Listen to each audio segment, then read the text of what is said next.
May the words of my mouth and the meditations of all our hearts be aligned with your love, O God, our strength, our courage, and our freedom. Amen.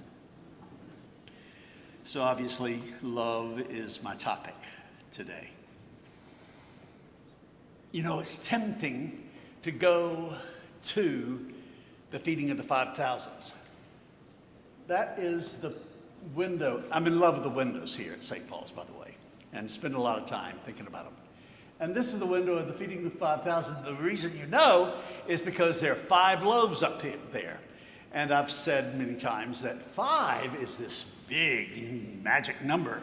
Whenever 5 appears in the Bible, watch out, a miracle is about to happen.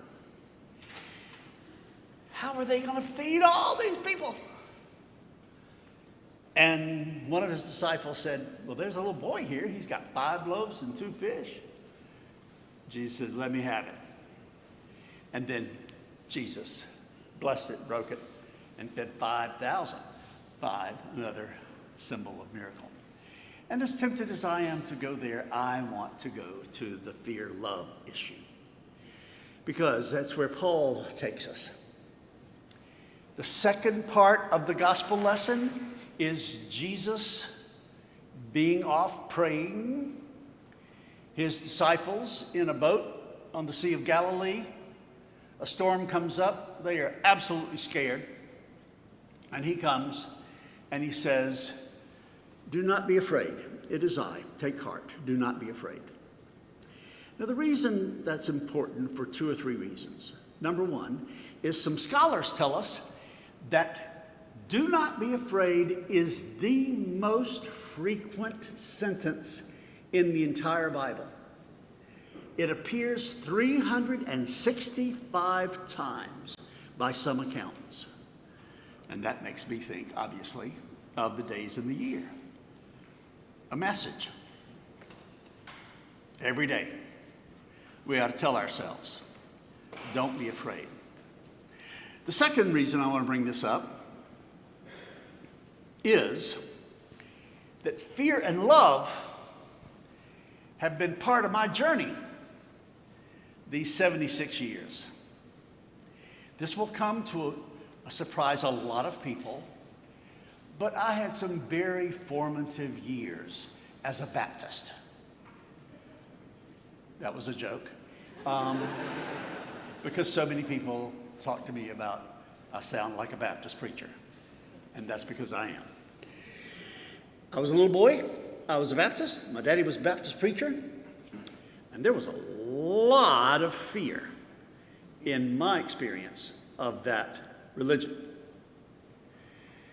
But one blessed day, my wife Hope, who's here, and I turned to one another after worshiping in an Episcopal church for 5 or 6 years. And we turned to one another and said, we're Episcopalians.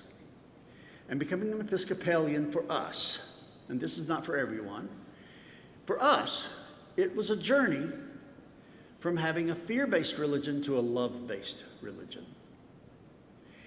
Now, the third reason this is so very important is because if you ask me now what kind of Christian I am, when I'm being playful, feeling playful, I'll say I'm a Bapto-Episcopalian Buddhist, Jew, Hindu, atheist, priest. But the real answer is I'm a 1 John 4 Christian. And 1 John 4 is so important because it is in that passage where the writer of that letter says the opposite of love is not hate, the opposite of love is fear, and perfect love casts out all fear, and the name of God is love. If anybody has an allergy to calling God or talking about God, I've got great news for you. You can always substitute the word love, and you've got it nailed, according to 1 John 4. And if you ever get concerned about whether or not your fears can overwhelm you, whether your wounds can overwhelm you, where a tough childhood or a tough vocational journey or a tough relational journey can overwhelm you, I'm here to testify.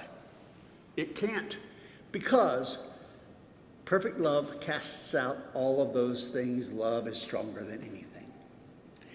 Now, the reason this is so important is because St. Paul, and parenthetically, I'm having a ball being employed and called to a church named St. Paul.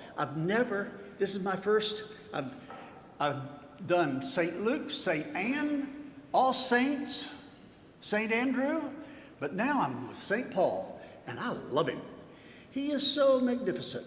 I spent 30 minutes up there with him, just by myself in this room on Friday, and that wonderful stained glass window, which depicts the time Saul was stricken on the road to Damascus. And there's a stream of light, which is the light of Christ. And Christ asks Saul, why are you a persecuting person? Why are you persecuting me? In effect, don't you know that persecution, judgment, condemnation is not the way of Christ? The way of Christ is love. So get up, Saul. We're going to change your name to Paul. And now you're going to be an evangelist of love.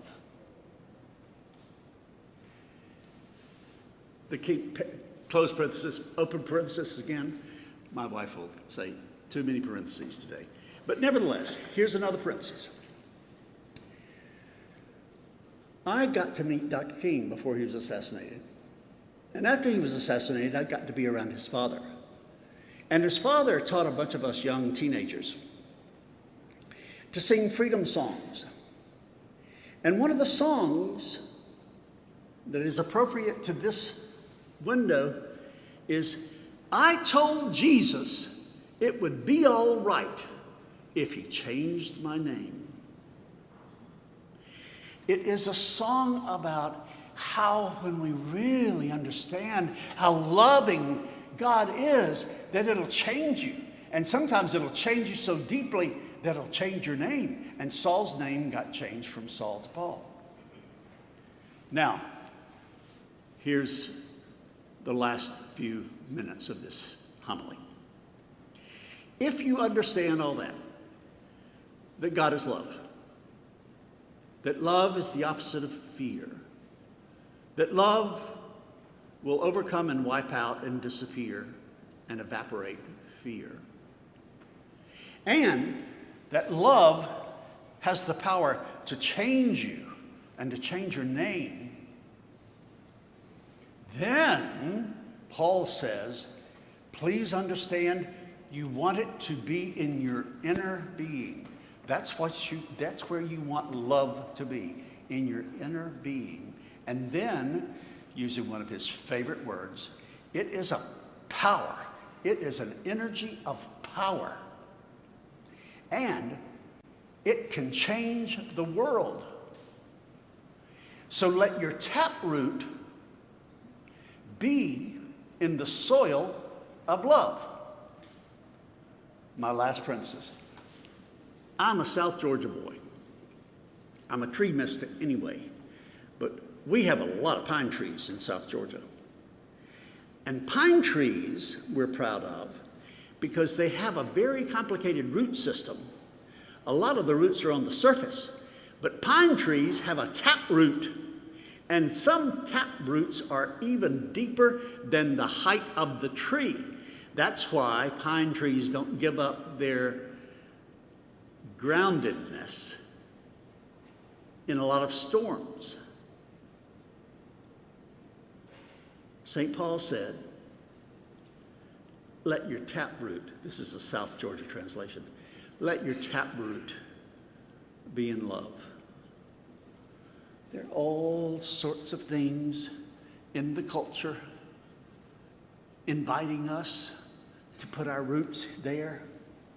Polarization, divisiveness, judgmentalism, fear. You can't avoid that, but let your taproot go down into love so that you are known as a loving person, as walking love. And science tells us you can feel everybody's vibrations 6 feet out. When your taproot is in love, people can feel you. Last point. On Thursday nights, we've been studying, and are going to continue to study through August, the wonderful wisdom writing of Cynthia Bourgeault, teaching us how to do centering prayer and teaching us about the contemplative life. It's been lots of fun. Cynthia's not stopped growing. She is an Episcopal priest also, and she's now, I think she's begun her 70s, and she will not stop growing or developing. And one of her recent ideas is that science tells us that the world needs some nourishment. It's malnourished in terms of the ability to get along. And when anybody can't get along, they tend to get isolated and lonely, and there are really bad health outcomes as a result of that.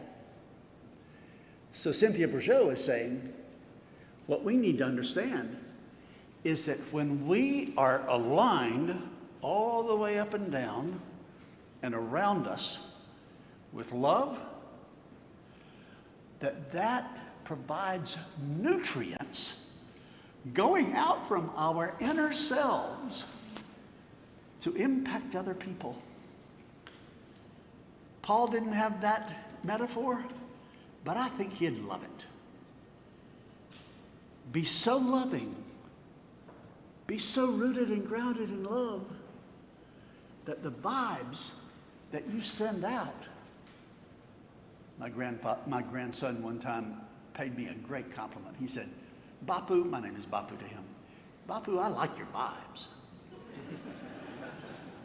Be so rooted and grounded in love that your vibes are nutrients of unity, love, forgiveness, community, and hope for new life.